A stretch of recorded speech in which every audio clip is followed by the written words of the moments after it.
শিক্ষার্থী আজকে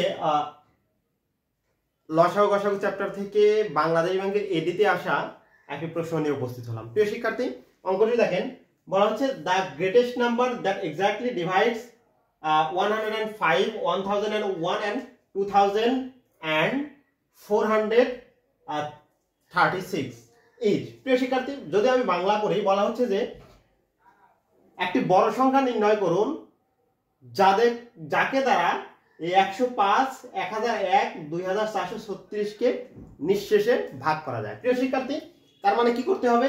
এদেরকেই যদি নিঃশেষে ভাগ করতে হয়, তাহলে যে সংখ্যা দিয়ে ভাগ করতে হবে সেই সংখ্যাটি অবশ্যই এদের থেকে ছোট হবে।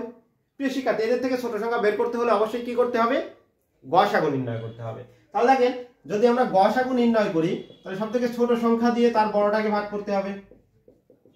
প্রিয় শিক্ষার্থী, তাহলে ভাগ করলে কত হচ্ছে? প্রিয় শিক্ষার্থী, 9 বার দিলে হচ্ছে 945, বিয়োগ করলে কত হচ্ছে?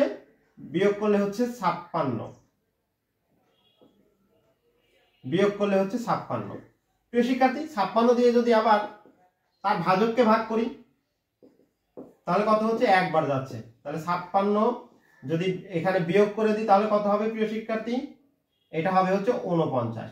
তাহলে 49 দিয়ে আবার তার ভাজকে ভাগ করলে কয়বার যাচ্ছে? প্রিয় শিক্ষার্থী, 1 বার। তাহলে 49, 7।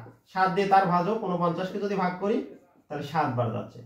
প্রিয় শিক্ষার্থী, 7 দ্বারা এই সংখ্যাটি নিঃশেষে বিভাজ্য হলো। তাহলে 7 দ্বারা আবার আমরা ওই যে 2436 কে বিয়োগ ভাগ করে দেখব কত হয়। তাহলে 2436 কে 7 দ্বারা যদি ভাগ করি, তাহলে 3 বার যাচ্ছে, 3 7 21। তাহলে কত পাচ্ছি? 3। পরবর্তী 3 কেটে নিয়ে আসলাম। প্রিয় শিক্ষার্থী, তাহলে 4 7 28। তাহলে বিয়োগ করলে কত হচ্ছে? 5। কেটে নিয়ে আসলাম 6। তাহলে 56 কে 7 দিয়ে ভাগ করলে 27 কে 56। প্রিয় শিক্ষার্থী, তাহলে 7 দ্বারা নিঃশেষে বিভাজ্য হচ্ছে, অর্থাৎ 7 দ্বারা 105, 1001 এবং 2436 কে নিঃশেষে ভাগ করা হয়। তাহলে উত্তর কত হবে? প্রিয় শিক্ষার্থী, খ নাম্বার। প্রিয় শিক্ষার্থী, আজকে এই পর্যন্তই। পরবর্তীতে আরো কোনো ম্যাথ নিয়ে উপস্থিত হয়ে যাবো। আসসালামু আলাইকুম।